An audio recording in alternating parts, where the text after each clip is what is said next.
E eu estou falando sobre a volta de Jesus, e quero pensar hoje em Lucas capítulo 21, de 25 a 28. Eu não sou um especialista nisso, mas eu gosto muito de pensar sobre essas questões. E fiz a propósito que a gente vai falar até o final do ano. E até lá também eu vou chamar alguns irmãos para ministrar sobre a volta de Jesus. Lucas capítulo 21, verso 25 até o verso 28. Diz assim a palavra. Está escrito ali, né? Os irmãos me acompanhem então. A mesma versão que eu vou usar aqui. Haverá sinais no sol, na lua e nas estrelas. E sobre a terra a angústia entre as nações em perplexidade por causa do bramido do mar e das ondas. Haverá homens que desmaiarão de terror pela expectativa das coisas que sobrevirão ao mundo, pois os poderes dos céus serão abalados. E se verá o Filho do Homem vindo numa nuvem com poder e grande glória.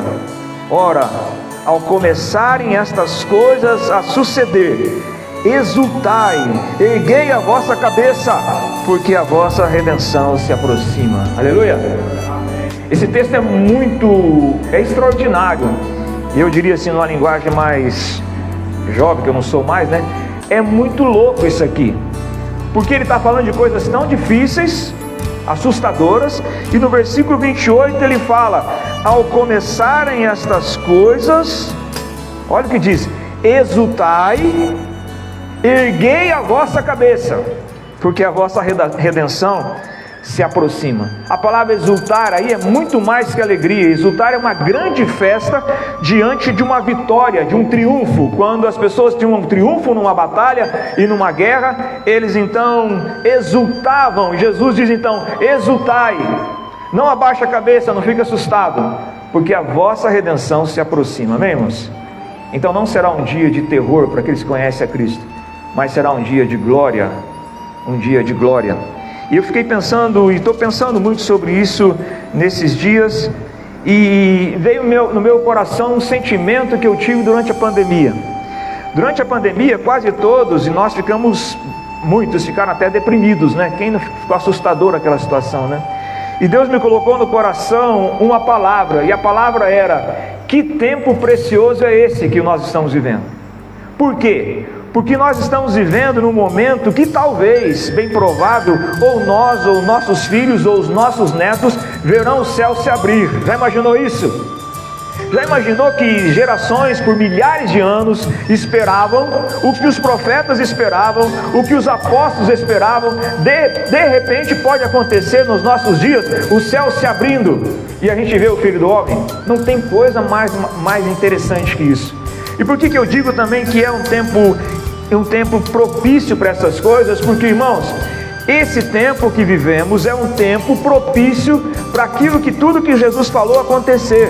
Porque quando se falava da volta de Jesus há 2000 anos atrás, por exemplo, quando João escreveu Apocalipse capítulo 13, você vai lá em Apocalipse capítulo 13, e João escreve Apocalipse capítulo 13, falando que nos últimos dias, olha, a partir do versículo 16, dizendo assim que nos últimos dias será colocada uma marca, e todos os pequenos, os grandes, os ricos, os pobres, os livres, os escravos, fez com que lhes seja dada certa marca sobre a mão direita ou sobre a fonte, para que ninguém possa comprar ou vender, senão aquele que tem a marca, o nome da besta ou o número do seu nome. Ou seja, quando João escreveu isso, a revelação disso há 2000 anos atrás, ninguém concebia na cabeça que seria possível que um dia um governo mundial implementaria uma marca sobre a humanidade e governaria o sistema financeiro da humanidade. Mas hoje é possível fazer isso. Hoje o mundo já está se preparando para isso. Hoje a tecnologia que se tem, os bancos centrais do mundo todo se unindo, criando moedas digitais e moedas únicas, um sistema de tecnologia que já é possível o controle de toda a humanidade, como nós vimos, como ensaio na pandemia. Todos obedeceram. e nem pensavam direito. Todos colocaram máscara, até mesmo criancinhas na África colocava meia folha no rosto, achando que aquilo ia salvá-los, porque o sistema conseguiu envolver pela primeira vez, a primeira vez na história da humanidade, eles conseguiram criar um sistema para o mundo todo, porque nas outras pandemias do mundo não foi para o mundo todo, nem as outras guerras foram guerras mundiais. A Segunda Guerra foi guerra concentrada na Europa. E eles conseguiram, então, o único evento que houve, que envolveu o mundo todo, foi a pandemia. E eles fizeram um teste. E eles viram que a humanidade toda, por medo da morte, ela vai fazer qualquer coisa que eles disserem. E o anticristo já tem preparado todas as coisas. Então, por que eu digo? O tempo que nós vivemos já é propício para a volta de Jesus. No século XVIII, por exemplo, se falasse que haveria uma marca na mão, que um governante governaria o mundo, eles achavam que isso era inimaginável. Há poucas décadas atrás, por exemplo, se falasse que a gente ia ligar de um para o outro, de um telefone móvel andando, era uma coisa inimaginável. Até muitos de nós aqui não pensavam sobre isso. Quem de nós aqui, os mais antigos, não precisa declarar que é você, lembra? Você não conseguia conceber o celular. Quem conseguiu conceber o celular? Ninguém. E os computadores que eram gigantescos, tamanho talvez dessa igreja, e que processavam uma coisa que mesmo um celular pequeno processa. Então tudo está preparado. O mundo está propício para a volta de Jesus. O sistema está preparado. Por isso que eu digo, irmãos, é um tempo único. É um tempo único. O que fazer então? Não há como fugir, não há para onde escapar. Os poderosos, diz a palavra, vão construir bunkers, cavernas debaixo das montanhas e gritarão: caia sobre nós, porque estamos com medo do Cordeiro e daquele que está assentado no trono. A humanidade ficará apavorada, como vimos nesse texto. Mas e nós? Me pergunto para mim também. E nós? Como vamos nos comportar? E Jesus então fala essa coisa aqui meio absurda no versículo de número 28. Ao começarem estas coisas a suceder, exultai, fiquem alegres. Jesus gosta de quebrar a nossa lógica, né? Ele fala assim: quando vocês forem perseguidos, façam o quê? Fiquem felizes. Ele vai quebrando a nossa lógica, e aqui ele vai dizer: e quando essas coisas começarem a acontecer, fiquem felizes, alegrem-se, exultem, porque está próxima a vossa redenção. Amém? A próxima a vossa redenção.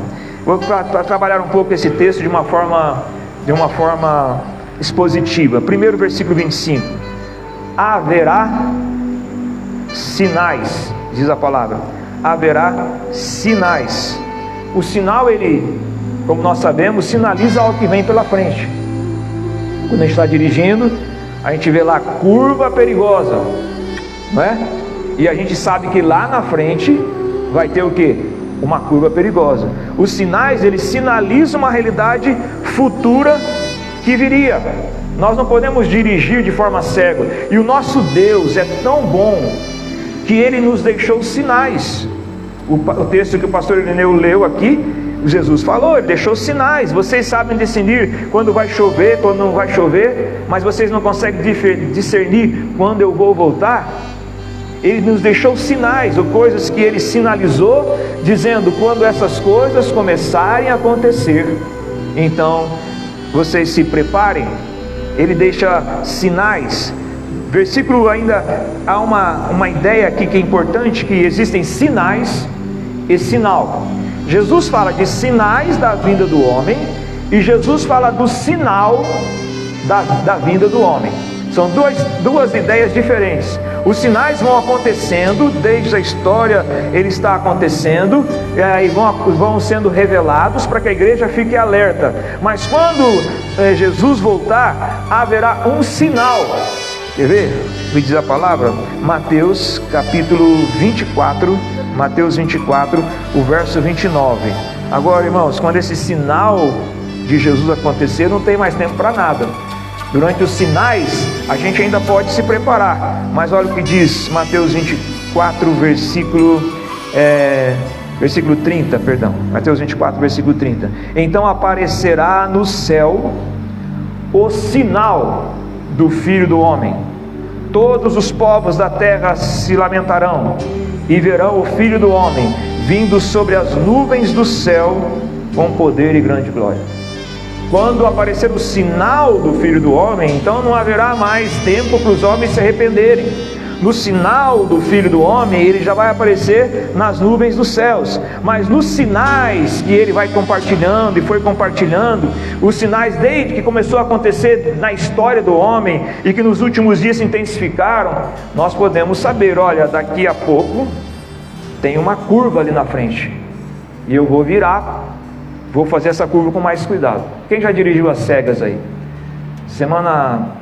Acho que retrasado eu dirigi às cegas, porque deu aquele temporal, o meu carro quebrou o limpador de para-brisas, eu estava entre Rolândia ali, imagina, não tinha como parar, carreta, caminhão passando, e aí não funcionava, ou funcionava meia boca ali, a gente vai dirigindo às cegas, não sabe se tem curva, e quando eu cheguei ali perto de um viaduto, eu fiquei na dúvida se era para a direita ou para a esquerda, acabei entrando no meio assim da grama, mas eu estava bem devagar, 40 por hora mais ou menos, a gente estava a cega, sem sinal, e Deus é tão bom, que Ele deixou para a gente sinais, não é verdade?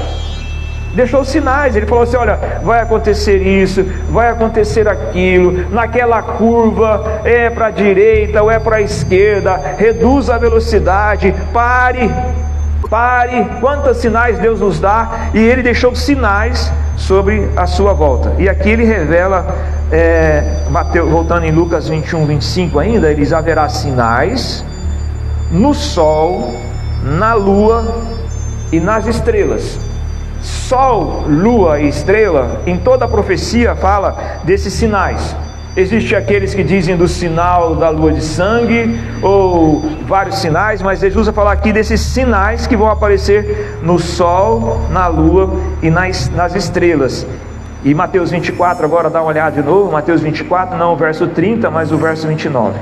Mateus 24, o verso 29, fala assim: logo em seguida a tribulação daqueles dias, o sol escurecerá, a lua não dará sua claridade, as estrelas cairão do firmamento e os poderes do céu serão abalados.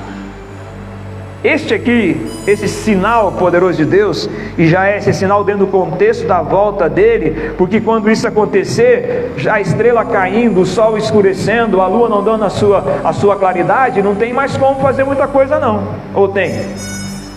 Isso desafia até a ciência, porque como estrelas cairão? E alguns dizem, não, essas estrelas são drones, ou são isso, aquilo. A Bíblia diz aqui que são estrelas. Como que as estrelas cairão se elas estão a milhões de quilômetros e o tamanho dela é milhares de vezes maior e tudo mais? Não sei como, mas Jesus disse que as estrelas dos céus serão abaladas. Olha o que o versículo 26 vai dizer, de Lucas 21 ainda. Olha o versículo 26, na última parte. Sobrevirão ao mundo, pois os poderes do céu serão abalados. Os poderes do céu serão abalados. Isso é dito, mas agora só Jesus disse isso? Não, isso é dito desde há mais de 1000 anos atrás. Por exemplo, Isaías, há quase 1000 anos antes de Jesus, ou 600 anos antes de Jesus, no nosso caso aqui, há mais de 2700 anos, Isaías diz isso. Dá uma olhada, Isaías capítulo 13, vamos lá, irmãos, Isaías 13, versículo de número, vou ler o 9, o 10 e o 11. Eis que vem o dia do Senhor, dia cruel, com ira e ardente furor, para converter a terra em assolação, e dela destruir os pecadores. Porque as estrelas e constelações dos céus não darão a luz, o sol logo ao nascer se escurecerá, a lua não fará resplandecer a sua luz. Castigarei o mundo por causa da maldade e por causa dos perversos. Olha, 2600 anos, 700 anos atrás, ele já disse a mesma coisa, que Jesus veio e disse isso há 2000 anos atrás. E se agora estivesse para acontecer, e talvez esteja para acontecer, nós temos que estar preparados. Agora Jesus diz assim em Lucas 21: haverá sinais também na terra, sinais nos céus, sempre relacionado com o sol, com a lua, com as estrelas. Versículo 25 vai dizer: sobre a terra, angústia entre as nações, perplexidades por causa do bramido do mar e das ondas. O sinal na terra é o agido do mar, o bramido do mar. E os irmãos sabem que há muitos anos o mar está bramindo, né? Recentemente, até mesmo em Santos, eu não sei até onde isso, houve-se barulhos que acontecem na natureza e no mar. Os homens tentam aterrar as praias, e aqui no Paraná mesmo, sabia que Matinhos já foi invadido de novo, né? Aterraram Matinhos todas e o mar vem e toma conta. O mar está avançando em muitas nações, e a Bíblia diz assim que os homens desmaiarão por causa do barulho, do bramido das ondas, por causa da revolta do mar, e eles desmaiarão. A minha pergunta que eu vou fazer algumas vezes é: eu e você vamos desmaiar ou nós vamos exultar? Porque os homens desmaiarão de medo, o terror será tão grande. Eu, quando falo de Apocalipse, quando eu era mais novo, já disse para vocês, a gente mais novo tem dificuldade de entender isso. O Apocalipse não é um livro de medo, o Apocalipse é um livro de vitória. O Apocalipse é o livro da nossa libertação. O Apocalipse é uma carta que Jesus escreveu para dizer para a gente assim, ó: vai acontecer isso, você vai sofrer, mas calma, porque logo o céu se abrirá, e logo eu virei, e logo não haverá mais dor, nem morte, nem tristeza. E quando a gente está passando por uma luta muito grande, uma tristeza muito grande, a Bíblia está dizendo: não haverá mais isso, não haverá mais enfermidade. Então o Apocalipse, irmãos, é o que? É um livro de vitória. Exultem, disse Jesus aqui em Lucas capítulo 21, o versículo 28. Exultem, mas nem todo mundo vai exultar não, o pessoal vai desmaiar. E versículo 27, Lucas 21, 27. Então se verá o Filho do Homem vindo numa nuvem com poder e grande glória. O Filho do Homem virá com poder e grande glória. Amém, irmãos? Não virá mais em fraqueza, não virá mais numa manjedoura, indefeso, um menino cuidado por uma mãe que não sabe o que faz, que pergunta tudo o que tem que fazer, que sem ela não consegue fazer nada. Não, ele virá com poder e grande glória. Poder e grande glória. É o Senhor. Vocês estão preocupados com a chuva, né? Que aí vai molhar a casa. Agora não dá mais, agora não adianta mais se preocupar. Agora preste atenção aqui, que agora já foi, né? Se a janela está aberta, eu ainda tenho a chance de correr ali pertinho, ó. Aí a benção de morar do lado da igreja. Não, acho que não precisa não. Está chovendo aqui dentro ou não? Não, está calor aqui. Amém, irmãos? Voltando lá então. Ele virá em grande glória, irmãos. Por que sempre a religião, por que sempre os calendários quer levar a gente para um bebê numa manjedoura? Porque sempre é um coitadinho que não teve lugar. É fato histórico que ele não teve lugar, mas ele não é mais um bebê, não está numa manjedoura, não é um derrotado. Ele agora é o Deus Todo-Poderoso, porque ele virá em poder e grande glória. É o Deus do Salmo 121. Levantai, ó portas, vossas cabeças, levantai-vos, ó portais eternos, para que entre o Rei da Glória. Quem é o Rei da Glória? O Senhor forte e poderoso, o Senhor poderoso nas batalhas. Levantai, ó portas, vossas cabeças, levantai, ó portais eternos, para que entre o Rei da Glória. Quem é o Rei da Glória? O Senhor dos exércitos, Ele é o Rei da Glória. De quem fala aí, irmãos? De Jesus Cristo, que é o Senhor, e Deus colocou Ele sobre o Senhor, sobre todas as coisas, e Ele vai voltar em poder e grande glória. Ora, irmãos, se eu não acredito no poder dele agora, também não vou acreditar nisso, nessas verdades. boa parte da igreja não crê na volta de Jesus. Existem hoje talvez 60%, 70% da igreja nominal no mundo que não acredita que a volta de Jesus será dessa forma. Não acredita. Há pessoas na igreja, e boa parte, que não acredita que Ele é vivo, está no nosso meio, que Ele pode curar, que não acredita que Ele fala conosco, que não acredita nos dons, que não acredita nas profecias, que não acredita em nada. Então essas pessoas também não acreditam que Jesus vai voltar. Eles vão dizer, como a palavra diz lá em 1 Pedro: desde que os nossos pais dormiram, ouvimos dizer que Ele vai voltar, e Ele nunca volta. E Jesus, e a palavra do Senhor vai responder como Pedro respondeu: porque Deus é longânimo. Se Deus não fosse longânimo, Ele nos pegaria de surpresa, mas Ele espera até que nós possamos entender melhor o seu propósito, e Ele virá então com poder e grande glória. Versículo 28 então, que é a ênfase que eu quero dar, irmãos, olha, Ele vai dizer então: ora, ao começarem estas coisas a suceder. Não só as coisas que ele disse aqui nesse verso 25 e até o verso 28, mas nas coisas que ele já estava dizendo anteriormente. Porque se você olha ali, ele já está falando nesse capítulo todo sobre a volta dele e os sinais. Ele disse para os discípulos, por exemplo, que o templo que eles estavam lá seria destruído. Jesus estava e o templo foi destruído no ano 70. Tudo o que ele disse aconteceu. Então ele está falando assim: olha para esses sinais, e quando vocês perceberem que isso está para acontecer, exultai, alegrai-vos, erguei a vossa cabeça. Você vai erguer a cabeça ou vai abaixar a cabeça? Nós vamos erguer a cabeça. Erguer a cabeça não é de boçalidade, não é de orgulho, mas a vitória será tão grande que eles erguerão a cabeça e ficarão regozijando, porque Jesus está voltando. Não é magnífico isso? Irmãos, eu gostaria mesmo de poder, na força do Espírito, e eu sempre falo isso para mim mesmo, transmitir a grandeza disso, porque nós somos tão miseráveis que a gente não consegue transmitir pela palavra a grandeza disso. A gente não consegue. A gente fala assim: que coisa magnífica, mas diga comigo aí agora,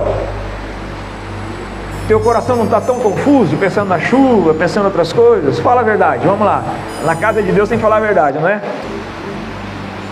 Pedrão aí, Pedrão, depois você aprende. Não é? A gente não entende como é magnífico isso, irmãos, como é grandioso isso. E na realidade, tudo da palavra depende da nossa relação com ela.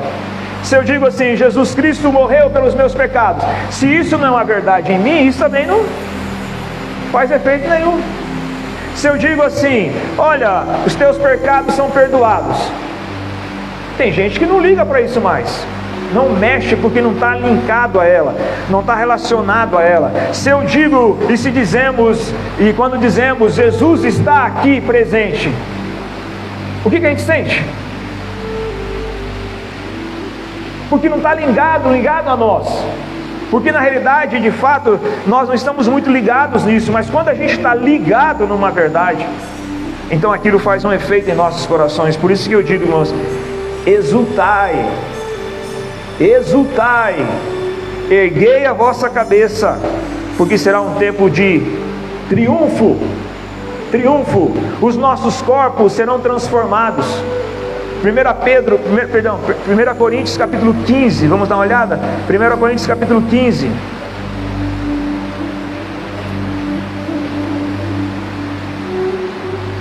Coríntios capítulo 15, olha que a palavra diz aqui, olha, versículo 50. Vou falar os 51 e 52. E eis que vos digo o mistério: nem todos dormiremos, mas seremos todos transformados. No momento, num abrir e fechar de olhos, ao ressoar da última trombeta, a trombeta soará, os mortos ressuscitarão incorruptíveis, e nós seremos transformados.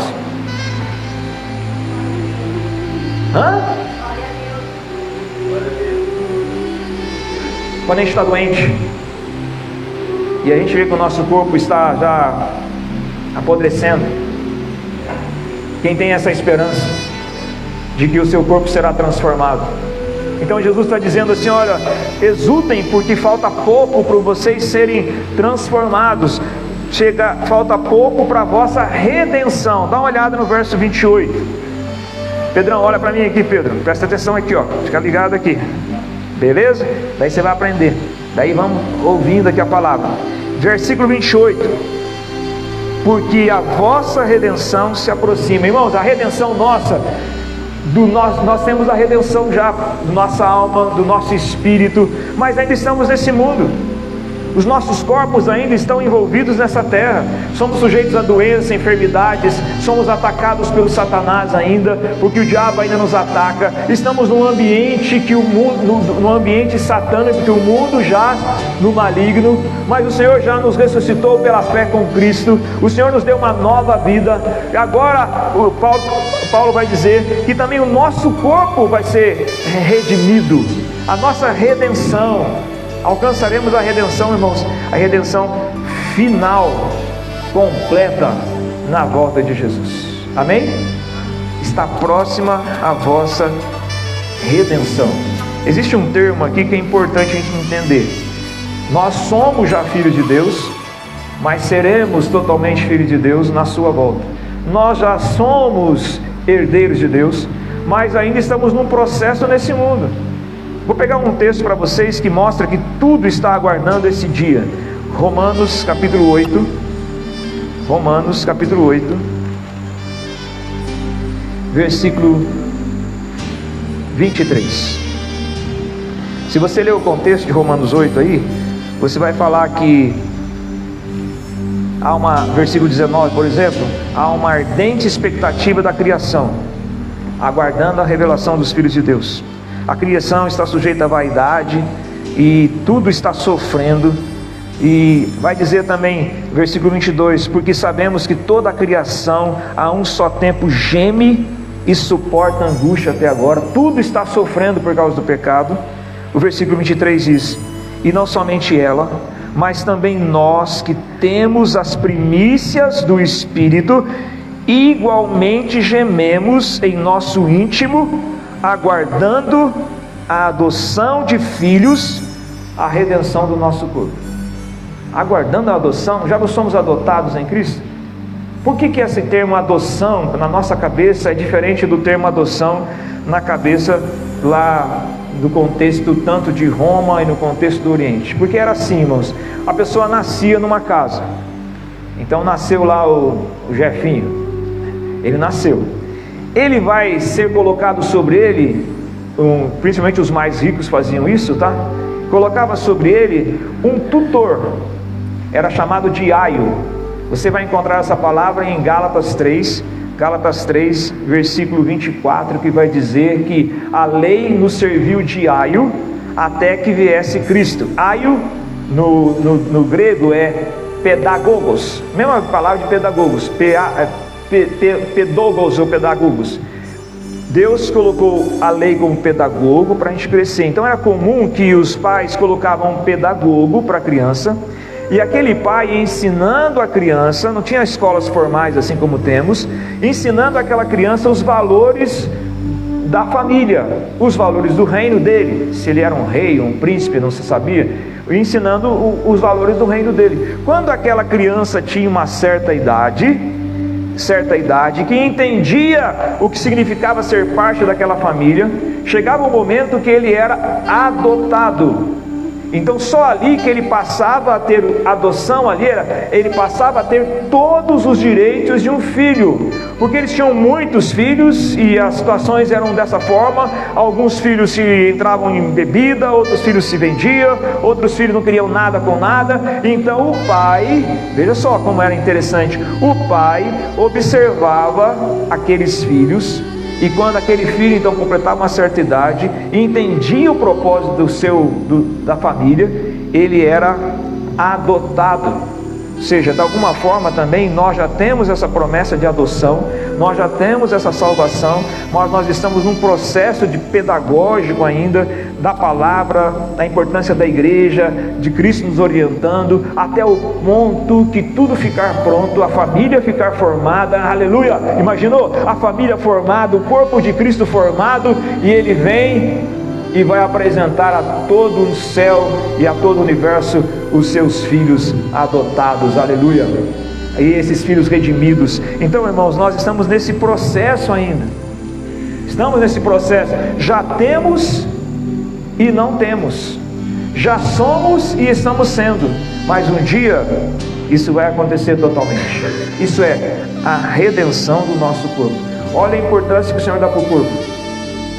Olha a importância que o Senhor dá para o corpo, porque os nossos corpos serão ressuscitados, não importa como estiver, aonde estiverem, debaixo do mar, debaixo da terra, em qualquer lugar, serão ressuscitados, porque o Senhor vai ressuscitar os nossos corpos. Essa é a promessa da vida cristã. O cristianismo prega a ressurreição corpórea, como foi de Jesus, que foi morto e ressuscitou ao terceiro dia, num corpo glorificado, assim também seremos nós. Não é motivo de exultação, irmãos?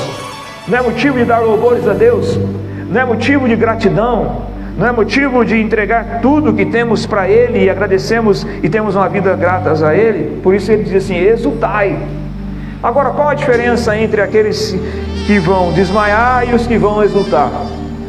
A diferença é se amanhã eu e você vamos exultar ou vamos desmaiar. A diferença é o que fazemos hoje. Por isso Hebreus fala assim, Hebreus capítulo 4, versículo 7: hoje, se ouvirdes a voz de Deus, não endureçais o vosso coração. É hoje. É o que a palavra diz em Apocalipse capítulo 2, versículo 6, vários versículos, vai dizer assim: ouvi o que o Espírito tem a dizer às igrejas. Ouça o que o Espírito tem a dizer à igreja. Se eu ouço o Senhor hoje, então saberei que amanhã eu vou exultar pela graça de Deus, amém? O mundo vai estar caindo e nós vamos estar dizendo: bendito seja aquele que vem, bendito seja o Senhor eterno. Vem, ora vem, Senhor Jesus. Esta era a oração da igreja primitiva. A igreja primitiva falava sempre: Maranata, Maranata, ora vem, Senhor Jesus. A igreja de hoje tem medo da volta de Jesus, porque ela gosta do mundo. As pessoas gostam do mundo, mas a igreja do passado, elas não viam a hora que Jesus voltasse, porque estavam debaixo de perseguição, de lutas, e sabiam que quando Jesus voltasse, seria a redenção das suas vidas. Da mesma forma, irmãos, não temos batalhas hoje, talvez de guerra, por enquanto, mas nós temos outras lutas, e aquele que conhece a Jesus também tem no seu coração o desejo: ora vem, Senhor Jesus. É magnífico isso, é magnífico pensar que talvez eu, ou o meu filho, ou minha neta, eu não sei, talvez você, não sabemos exatamente, mas verão os céus abertos, e verão ver o Filho do Homem em grande glória. Aleluia. Amém. Glória a Deus. Aleluia. Vamos orar ao Senhor. Aqui está a palavra. Você continue lendo as Escrituras. Se você pensar assim em termos de profecia, é uma vastidão, né? Mas estamos dando alguns sinais que Jesus está voltando. Glória a Deus por isso.